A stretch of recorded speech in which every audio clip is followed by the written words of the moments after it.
Султанбаев: Айгүл Жапарова Токтобөбө Оргалчаны тааныбайт. Президенттин маалымат катчысы Эрбол Султанбаев мамлекет башчынын жубайы Айгүл Жапарова менен депутаттыкка талапкер Токтобөбө Оргалчанын эч кандай байланышы жок экенин билдирди. Ал гендердик квотаны камсыз кылуу боюнча кабыл алынган чечимдерди саясатташтыруудан алыс болууга чакырды.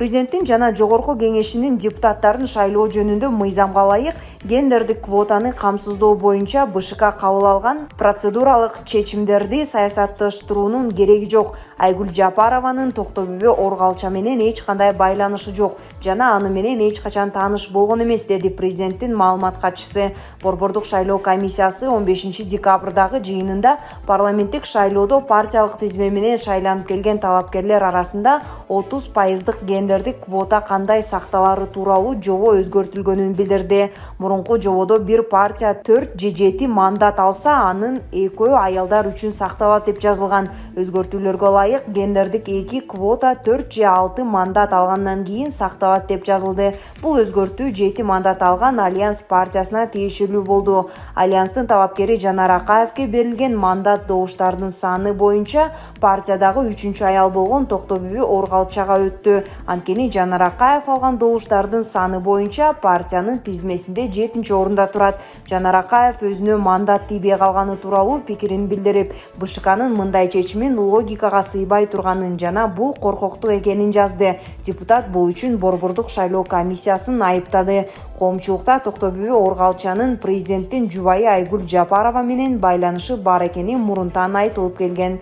Булак Марал ФМ чекиткейжи.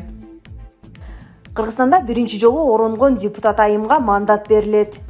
Кыргыз Республикасынын парламентине биринчи жолу оронгон депутат айым келди. Динара Ашимова Ыйман Нуру партиясынан депутаттыкка талапкер болгон. Бул тууралуу БШКдан билдиришти. Динара Ашимова 1973-жылы 3-февралда Ош облусунун Кызыл Коргон айылында туулган. Кыргыз мамлекеттик улуттук университетинин юридикалык факультетин жана Кыргыз Республикасынын президентине караштуу Башкаруу академиясынын мамлекеттик башкаруу факультетин бүтүргөн.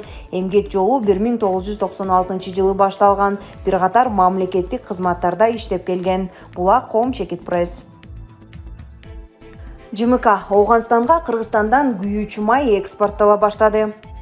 Ооганстандын нефтетрейдерлери Кыргызстандан күйүүчү май экспорттолуп жатканын билдирди. Бул тууралуу Ооганстандагы Pajbok Afghan News маалымат агенттиги жазды. Маалыматта Кыргызстандан күйүүчү май экспорттоо акыркы 10 жылдан бери биринчи жолу болуп жатканы айтылган. Күйүүчү майды ташуу Кундуз провинциясы аркылуу ишке ашууда. Ооганстандык нефтетрейдерлер учурда бийлик өкүлдөрүнө кайрылып, импорттолгон товарды сактоочу кампаларды берүүнү да өтүнгөн. Ошол эле учурда Кундуз провинциясынын соода өнөр жай палатасынын башчысы Матин Юсавзай ортодогу 10 жылдык тыныгуудан соң Кыргызстандан күйүүчү майлоочу май импорттолуп баштаганын ырастаган. Күйүүчү май Шерхан Бандар посту аркылуу ташылууда. Шерхан Бандар аймагы Кундуз провинциясына таандык, ал Тажикстан менен чектешкен аймакта жайгашкан. Булак Марал ФМ чекиткейжи. Кыргыз Республикасынын президенти Садыр Жапаров бүгүн 16 декабрда Улуттук коопсуздук мамлекеттик комитетинин алдындагы 64-479 аскер бөлүгүнүн түзүлүшүнүн 50 жылдык мааракесине жана күжүрмөн тууну салтанаттуу тапшыруу аземине катышты. Мамлекет башчысы аскер кызматкерлерин аталган аскер бөлүгүнүн түзүлгөндүгүнүн 50 жылдыгы менен куттуктап, аскердик бөлүктүн күжүрмөн милдетин, тарыхын жана эмгегин айырмалаган ардактуу белги катары күжүрмөн тууну тапшырды. Бажы кызматынын 40 кызматкери кызматтан алынды. Бажы кызматы коррупцияга тиешеси бар делген 40 кызматкерди иштен бошотту. Бул тууралуу мамлекеттик бажы кызматынын төрагасы Адилет Кубанычбеков билдирди. Бажы кызматы журналисттик иликтөөнүн жыйынтыгында аты жөнү коррупцияга аралашкан 40 кызматкерди текшерген.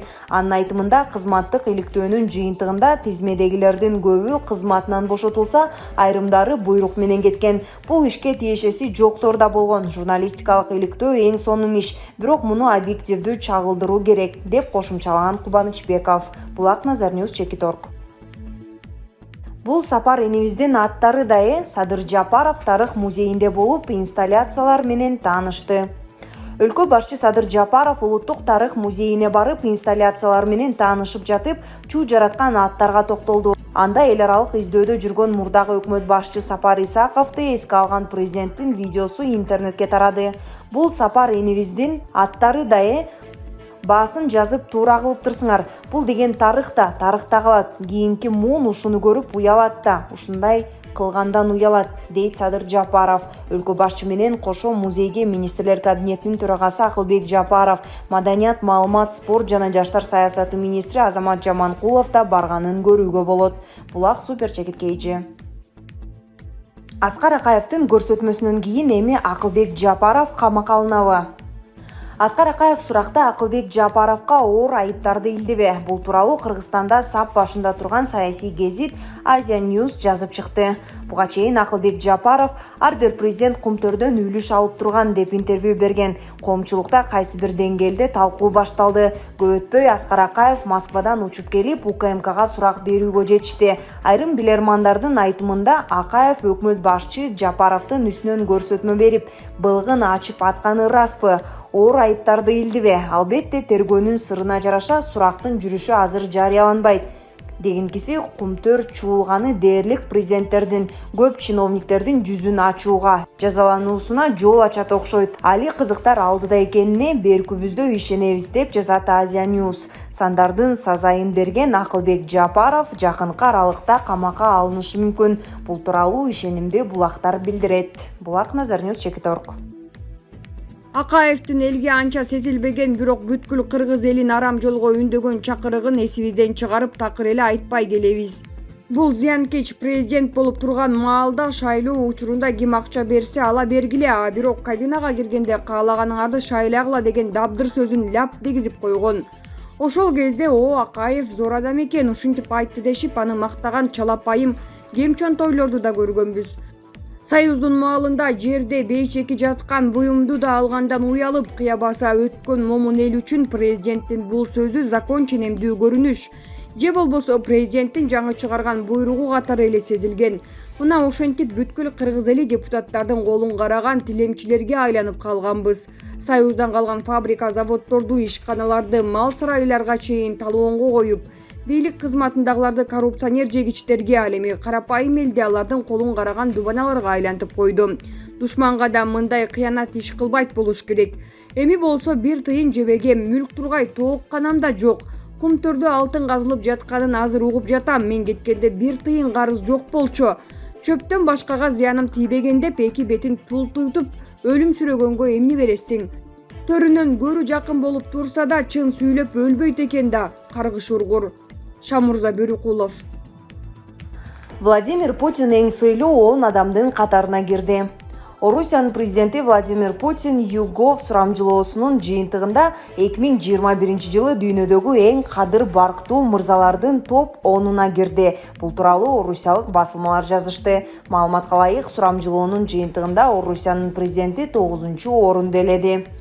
Америка Кошмо Штаттарынын экс-президенти Барак Обама рейтингде 1-орунга чыкты. Дүйнөдөгү эң сыйлуу топ 10 мырзанын катарына Microsoft'тын башкы директору Билл Гейтс, Кытай Эл Республикасынын төрагасы Си Цзиньпин, Криштиану Роналду жана Лионель Месси, актер Джеки Чан, миллиардер жана SpaceX'тин негиздөөчүсү Илон Маск, Индиянын премьер-министри Нарендра Моди, Алибабанын негиздөөчүсү Джек Ма кирген. Ал эми АКШнын мурдагы президенти Дональд Трамп 13-орунга, Джо Байден тизмеде 20-орунга жайгашкан. Сурамжылоо ушул жылдын жаз айларынан бери жүргүзүлүп келген. Ага 38 өлкөнүн ичинен 42 миңден ашык адам катышкан. Булак супер чекиткейжи.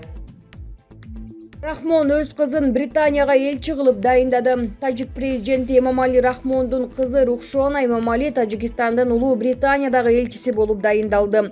Рахмондун өз кызы жаңы кызматка дайындалганы тууралуу жарлыгы 15 декабрда жарыяланды.